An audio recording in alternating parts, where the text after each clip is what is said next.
The sky above the planet was dark, always dark. No sun, no stars, just an endless black void in orbit. The Unity station floated an old metal ring filled with scientists, soldiers, and explorers. Everyone on board had one goal: open the alien ship found on the planet below. They had tried for 5 years. They used laser cutters. Translation A is even mindling tech. Nothing worked.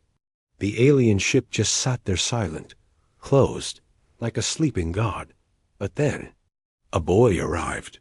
Jackson Reed was just 16. His legs didn't work since birth. He used a sleek hoverchair built by his father. Most people on the station didn't notice him. And if they did, they laughed quietly or looked away. What's a crippled kid doing up here? Some soldiers whispered, "Tourist?" A few techs joked. But Jackson didn't care. He loved machines.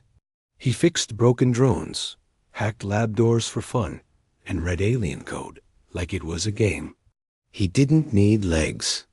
His brain was faster than most computers. One afternoon, while his mother worked in the comms room, Jackson wandered into the research bay. There it was, the ship. It looked like a smooth black stone, half buried in the planet's dusty surface. No windows, no doors, just alien markings glowing faintly under the lights. A viewing deck let people look at it through thick glass. Jackson stared at it for a long time. Something pulled at him. Not fear, not curiosity, something deeper, like a voice calling him. He pressed a hand to the glass. The lights on the ship flickered. The guards noticed. "Hey, kid, don't touch that." One barked. Jackson pulled back, startled. Later that night, Jackson sneaked into the bay again. This time, no one was around. He hovered closer to the glass. The markings were brighter, now alive. He reached out again. This time, the glass didn't stop him. It melted away in a ripple of light. He floated forward, unsure if he was dreaming. The ship opened. A ramp extended slowly from its side, like a tongue made of metal and light. Inside, the air shimmered. Warm. Electric. Jackson whispered, "You want me to come in?" The ship answered with a low hum, soft, like a heartbeat. He moved. Forward slowly. As he crossed the ramp, his chair floated higher off the ground. The ship was lifting him on its own. Inside was nothing. Just darkness. But as soon as Jackson entered, soft lights bloomed all around him, blue, gold, silver, like stars being born. Symbols floated in the air, spinning slowly. They weren't just alien. They felt ... familiar. One symbol glowed, brighter than the rest. A circle broken in half. Then Jackson heard a voice, not through his ears, but in his mind. "You are not whole, but you are worthy." His heart pounded. Suddenly, alarms blared outside. Guards rushed in. "Get that boy out of there." They grabbed him. But the ship didn't like that. The ramp disappeared. The lights faded. The air went cold. The ship shut down completely. Later, in the commander's office, Jackson sat in silence while the officers argued. He activated it. One scientist shouted. "Impossible," said another. "He didn't do anything. Just dumb luck." The commander, a tall woman with silver eyes, leaned forward. "What did you see, Jackson?" He hesitated, then said quietly, "It showed me something. Symbols, a broken circle." A voice said I was ... worthy. The room went silent. Worthy of what? Someone whispered. No one laughed anymore. From that day, the ship refused to respond to anyone. No lights, no sounds, no ramp. But when Jackson was near, the lights glowed faintly again. The boy in the wheelchair, the one no one believed, was now the only person the ship seemed to recognize. Asterisk, the entire space station buzzed with confusion. Scientists tested every machine again. Soldiers stood guard around the alien ship like it might explode. But it didn't move. Not for anyone except Jackson. He sat quietly in his room, watching the lights blink on his tablet. The ship had done something strange before shutting down. It had connected to his chair's interface. A tiny file appeared in his data core.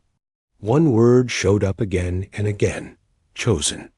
That night, Jackson couldn't sleep. His dreams were filled with flashing stars, strange music, and a broken circle floating in darkness. A voice echoed inside his head. A calm, soft voice, not human. You are the key.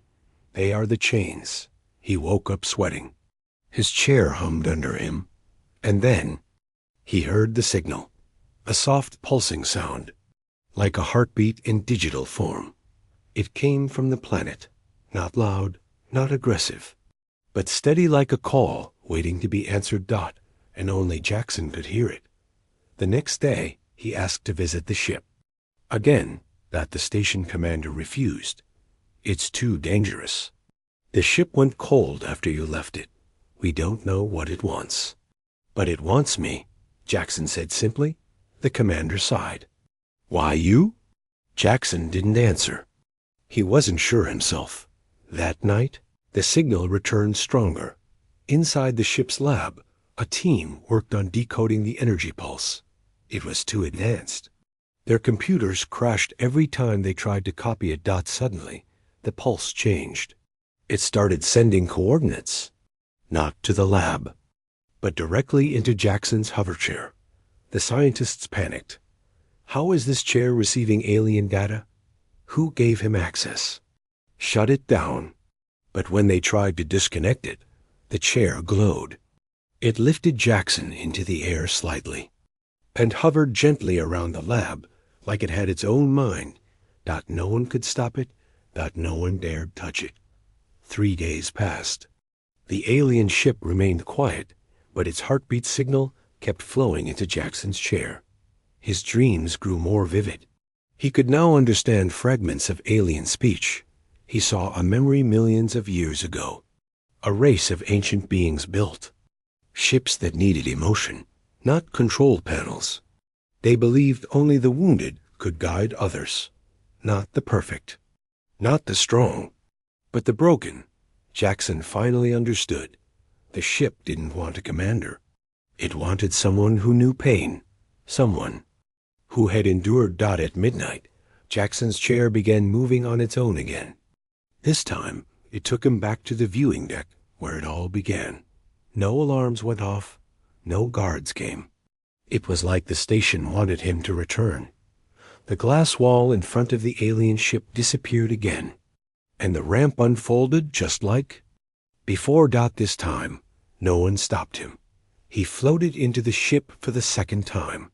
Inside, the lights greeted him like old friends. The air felt warmer, safer. He touched the core of the ship, and suddenly his body jolted. His eyes widened. Memories not his own flooded his mind. Alien children laughing, worlds burning, escape pods drifting, ships crying out for a pilot, but only one pilot ever answered. And now, the ship whispered again, "You are our last hope." You are the signal returned. Far across the galaxy, deep in uncharted space, a fleet of monstrous ships picked up the same signal. Alien eyes opened in the darkness. One of them growled in a low, ugly voice, "The last Guardian ship is online." Another replied, "Destroy it, before it remembers." Back on Unity Station, Jackson opened his eyes. He wasn't afraid. He finally knew the truth. He wasn't chosen by accident. He was born for this. Asterisk. Jackson didn't sleep after his second visit inside the alien ship. He COULDN single quotes T dot every time he closed his eyes. He saw flashing stars, endless tunnels of light, and a silver sphere floating above a dead world. He felt things too like emotions, not his own. Fear, hope, loss. It was like the ship had a soul. And now that soul was inside him. That morning, He was called to the commander's office. Everyone was waiting. Scientists, engineers, soldiers. Jackson entered slowly, his hover chair, humming quietly. A large screen showed something strange alien symbols flowing like water. They were glowing inside the ship's memory core, and now they were starting to change. "You did something," said Dr. Vale, the lead Xenotech. "The ship is waking up. Faster than we can understand." Jackson just nodded. "It wants to. Talk? To you? To all of us," Jackson said. "But it speaks through me." Later that day, Jackson was allowed back inside the ship, but under supervision. Cameras followed him. Sensors recorded every movement. But no one else was allowed to touch anything. As Jackson floated toward the core, the ship responded. Soft lights followed him. Walls shifted slightly like the ship was stretching awake. He placed his hand on the glowing sphere at the center of the room. Instantly, everything changed. The ship went dark for a moment, and boom light exploded all around.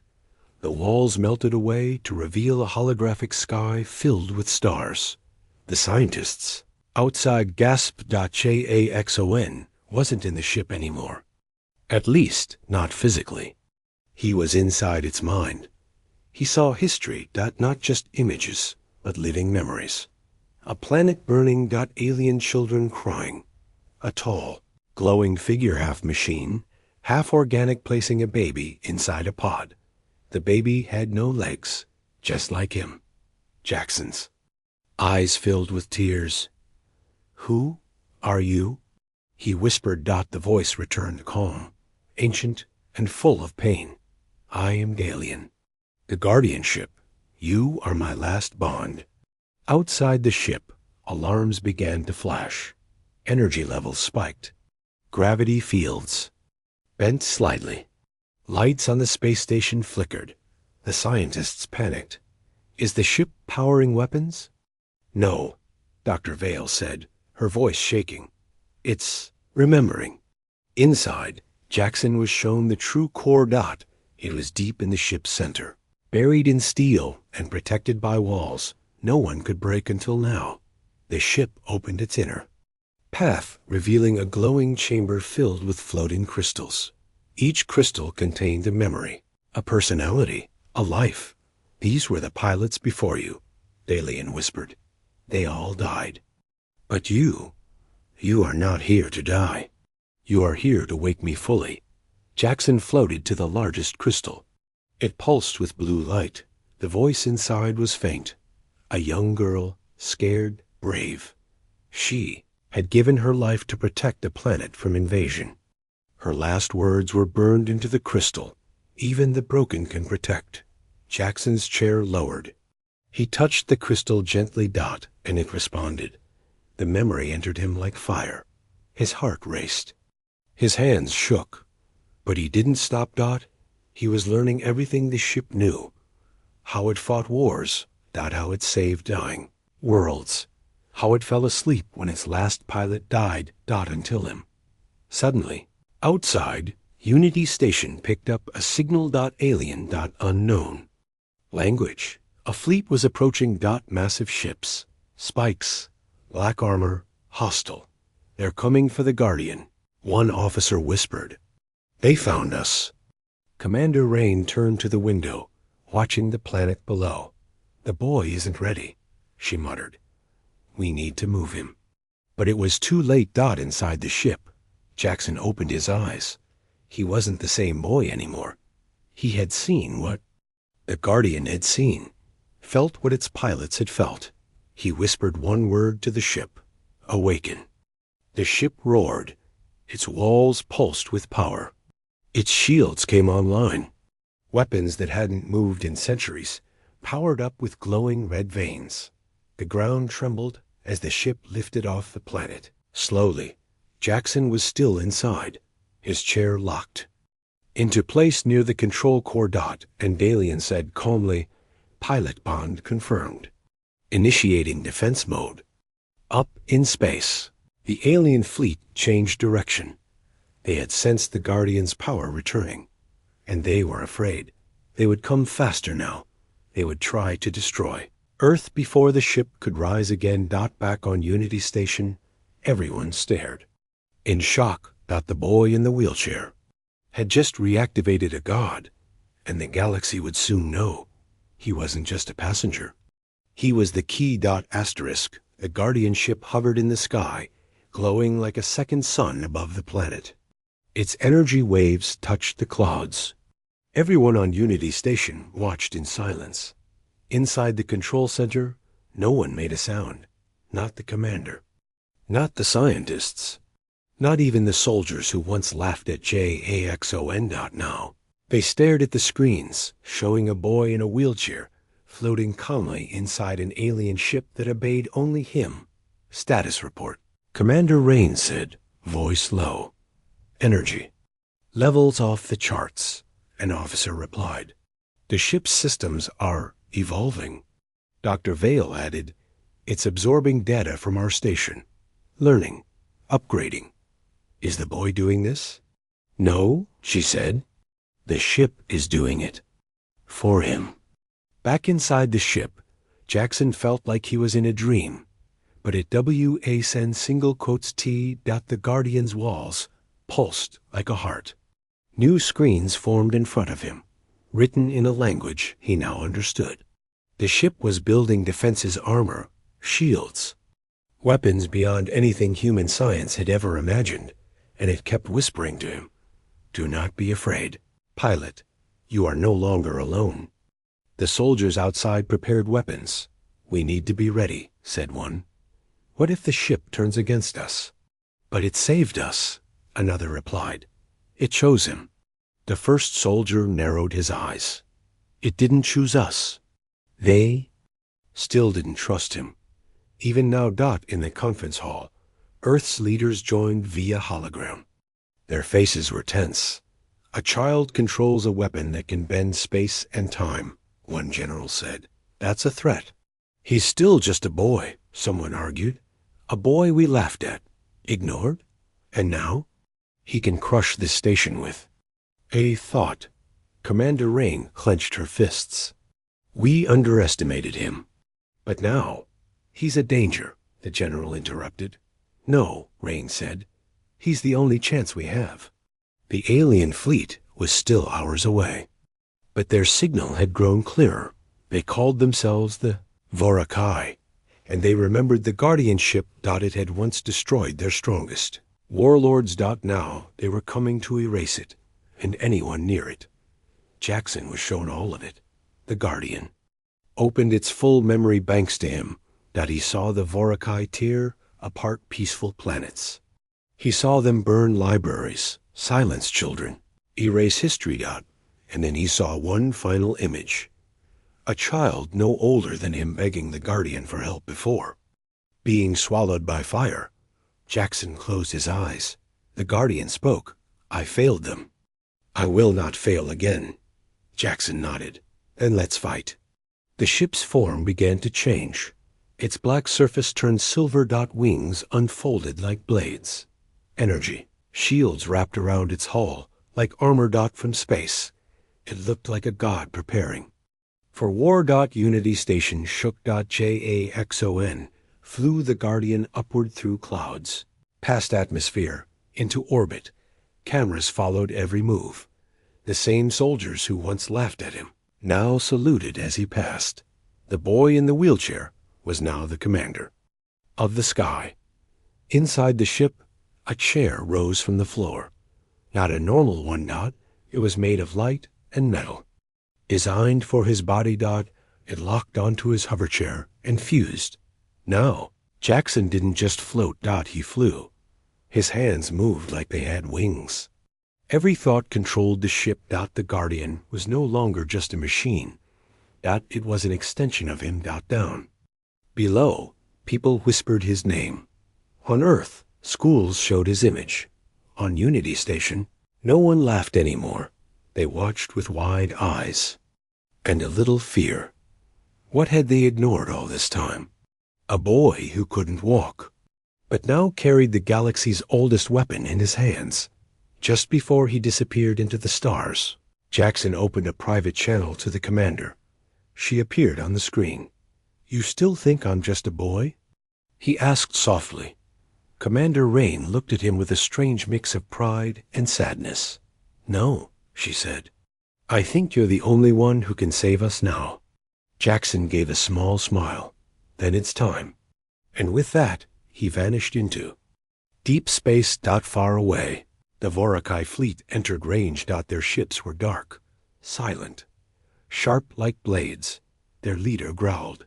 "The Guardian has awakened." Another replied. "Then we end him before the stars remember his name." Deep in the void between galaxies, where even stars are afraid to shine, something ancient stirred. The Vorakai, cold-blooded, sharp-minded, cruel beyond words. They lived in silence, waited for centuries. They had destroyed hundreds of worlds. One thing had always escaped their grip, the guardianship, and now it had awakened again. Their ships were like black knives cutting through space with quiet purpose. Thousands of them. No lights, no warnings. No mercy. In the lead ship, High Warlord Carson stared at a glowing screen. The signal pulsed again. The exact same signal that had once destroyed his brother. This time, he growled, "We erase it, and the one who pilots it." Back near Unity Station, the Guardian ship floated in orbit, silent. Ready. Inside, Jackson sat in the pilot chamber. His hands hovered just above the glowing surface. Lights responded to his thoughts now. The ship didn't need buttons. It needed him. The stars outside shimmered with tension. He could feel something coming, something dark. The ship's voiced alien spoke softly. "The Vorakai have entered sector range. 42 hours until full fleet contact." Jackson swallowed hard. "Are we strong enough to stop them?" A pause. "Only if you are strong enough to lead me."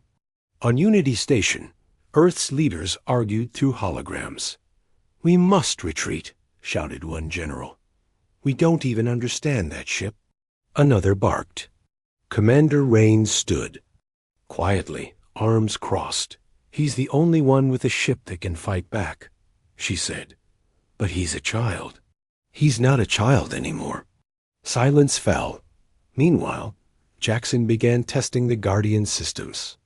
He focused on the galaxy map, and suddenly the stars bent and zoomed in. He blinked, and a new screen appeared. Another blink weapon stats. The ship didn't just respond to thoughts. It read his heart. And right now, his heart burned with fear. And something stronger, the will to protect. He opened a communication line to Earth's fleet. "This is Jackson Reed," he said calmly. "I'm not running. I'm not hiding. If the Vorakai come, they'll have to face me." No one responded for a moment. Then, one by one, Earth's captains joined his signal. "We're with you, Jackson. All ships ready. Lead the way." As Jackson prepared the ship, Dalian showed him one final memory. The last time the Guardian was fully awakened, its pilot was a warrior queen. She lost everything to the Vorakai. She gave her life to trap them in a time rift, and failed. Her last message? "We need someone not full of hate, but full of hope." Jackson nodded. "Then let's show them hope has teeth." In the dark, the Vorakai moved faster. Their ships cloaked, silent, deadly. But something strange happened. Their sensors began to fail. One by one, their vision dimmed. One scout ship tried to scan the Guardian's location. It exploded mid-transmission. The Guardian had released signal traps, ancient tools that bent data like light. They weren't just at war with Jackson. They were at war with a living, thinking starship. Back inside the Guardian, something unexpected happened. A message appeared on the ship's inner screen. But it wasn't alien. It was human. Unknown uplink detected. And a voice crackled in broken, mechanical, old. "Jackson, if you're reading this, I'm your father." Jackson froze. His father had died in a mining accident years ago. or so he thought. The message continued. If the Guardian ever chooses you, it means you're stronger than I ever was. I helped build part of that ship's interface for the Alliance years ago. That's how I knew it would pick someone like you. The screen flickered again. I'm proud of you, son. Then it shut off. Jackson sat in silence. Tears welled up in his eyes, but not from pain, from purpose. His father believed in him. Dalian believed in him. Now, Fleets believed in him, even if he couldn't walk, even if he was afraid. He was the only one standing between the galaxy and a storm. In 24 hours, the Vorakai would arrive, and this time, the Guardian would not fall asleep. This time, a boy in a wheelchair would write his name into the stars. Asterisk, the final countdown had begun. 20-4 hours. That's all the time Jackson had before the Vorakai fleet would arrive in full force. There, warships moved like shadows, their weapons silent, their eyes full of hunger. But Jackson, he was not afraid now. He was ready. Inside the Guardianship, the chamber shifted once more. A new room opened in front of him. One no human had ever seen. The pilot core. It wasn't made of metal or stone. It was made of light. Floating steps formed. As he approached, his hoverchair rolled forward, but stopped on its own. The voice of Dalian echoed inside him. You do not need your chair in this place. Jackson blinked. What? Light wrapped around his body, gently, carefully. His body lifted, slowly, for the first time in his life. He felt weightless, without help. The light didn't fix his legs. It didn't change who he was, but it made him complete inside the ship. Here, he didn't need to walk, because the ship moved with his soul. Armor wrapped around his chest, smooth silver with glowing blue lines. A helmet lowered onto his head and connected to his mind. He was now fully bonded. He wasn't just piloting the Guardian. He was the Guardian. Outside, Earth's fleet positioned near Unity Station. Dozens of ships, small fighters, defense platforms, missile carriers, all orbiting Earth's last hope. Commander, one officer said nervously, he's activating Phase 1 systems. Commander Rain looked up at the screen. Good. Should we assist? No, she said. Just stay out of his way. Jackson opened a channel to all ships. His voice was calm, focused. This is Jackson Reed, Guardian pilot. All defensive. Units form a barrier ring. Do not engage until I give the word. For a moment, no one answered. Then, acknowledged, Commander. Guardian in lead. We follow your path. Earth, for the first time in history, was being led by a teenage boy. And no one questioned it. The stars outside bent unnaturally. Space began to crack. The Vorakai fleet emerged black. Spires of steel stretching for miles. Silent, cold, death floating in lines. Jackson stared at them through the ship's enhanced vision. He didn't blink. The ship whispered, last chance to run. He replied aloud, no, then let us fly. The Guardian moved, not like a spaceship, not like a falcon. It cut through space faster than light, faster than thought. Jackson's mind controlled every turn, every blast of energy, every lock-on. He dived into the enemy fleet before they even noticed. And then the storm began. The first Vorakai destroyer exploded instantly. The second tried to turn too slow. Third fired, but the Guardian blinked out of space and appeared above it, raining down energy like a god of thunder. Jackson wasn't just winning. He was unbreaking the rules of war. Earth's fleet engaged next. Fighters swarmed the edges, coordinated through the Guardian's AI. Jackson saw everything 360 degrees, no delay. The battle was like a moving puzzle, and he was solving it in real time. But then, the flagship appeared, 10 times larger than any other. covered in black armor. Its name burned across its front. Kar-Sun, the warlord himself. Inside the ship, Kar-Sun sneered. "Send him a message," he growled. They fired the null ray abeam that erased matter itself. It struck the Guardian. Full dash force. The station watched. In horror. The ship vanished in light. Silence. No signals. No response. "Did we lose him?" whispered a soldier. Commander Rain stood slowly, fists clenched. "No, he's not gone." Inside the explosion, inside the beam, Jackson floated. Calmed. A voice inside his mind said, "You cannot survive this." He whispered back, "Then I'll change what survival means." The ship bent. Its armor reformed. Its core absorbed the null ray. It evolved. For the first time in recorded history, an alien weapon had been consumed and rewritten. Jackson emerged from the light, glowing gold. And then he spoke. Loud. Clear. To every enemy ship. "I'm still here, and I'm not done."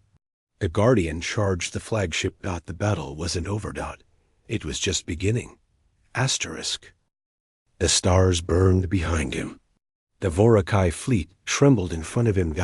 And in between one boy in a glowing armor chair. Inside a ship that had just rewritten the rules of war. Jackson Reed was no longer a passenger. He was the heartbeat of the Guardian. Inside the enemy flagship, Warlord Kar-Sun slammed his clawed fist against the control table. "That child should be dead." He roared. "He devoured our strongest weapon." The second in command whispered. "He became it." Another added in fear. Kar-Sun's face darkened. "Then we erase him with everything we have." 1,000 ships locked onto the Guardian. Red targeting lights flickered across space. JAXON floated silently in the pilot's chamber. He saw them. He felt them. But he wasn't afraid. Dalian's voice filled his mind. Calm, clear. "You can run, or you can end this." Jackson replied softly, "I don't run anymore." Then he did something no one expected. He opened all frequencies. His face appeared across every screen in Earth's fleet. In the Vorakai command ships, even on Unity Station. No fear. No hate. Just truth. "I know you see me as weak," he said. "Small, broken. I know many of you laughed at me. Some of you still do. But I was chosen by this ship. Not because I'm strong, but because I understand what it means to be hurt and to still get back up." He looked directly at Kar-Sun's camera. "I won't let your hate write the galaxy's future." The Vorakai fired everything. Missiles, cannons, light breakers, gravity, spears. Space lit up like a burning sun. But Jackson didn't dodge. He opened the Guardian's final system. HEARTCORE. An ancient power ever used by any pilot before him. It didn't just shield. It absorbed. As the weapons hit, the ship drank the energy, twisted it, turned it into light. Then boomed out a pulse, exploded from the ship like a wave of truth. No fire, no death, just silence. Every Vorakai ship went dark. Their weapons stopped. Their engines froze. Their targeting systems erased. JAXON didn't destroy them. He disarmed them completely. Warlord Kar-Sun screamed in rage. He activated the suicide protocol. If he could not win, he would take Jackson with him. His ship began to swell. A red glow from its core. But Jackson was already there. The Guardian blinked across space like lightning. It pierced the flagship and stopped. Just before the core, he faced Kar-Sun through a shield wall. The alien beast looked at the human boy with disgust. "You are not worthy of power." Jackson's eyes narrowed. "I didn't want power." He raised his hand. "I just wanted peace." The Guardian locked the flagship's core with a containment shell. Then shut it down. No explosion. No death. Only silence. The war was over, without a single drop of blood spilled in the final moment.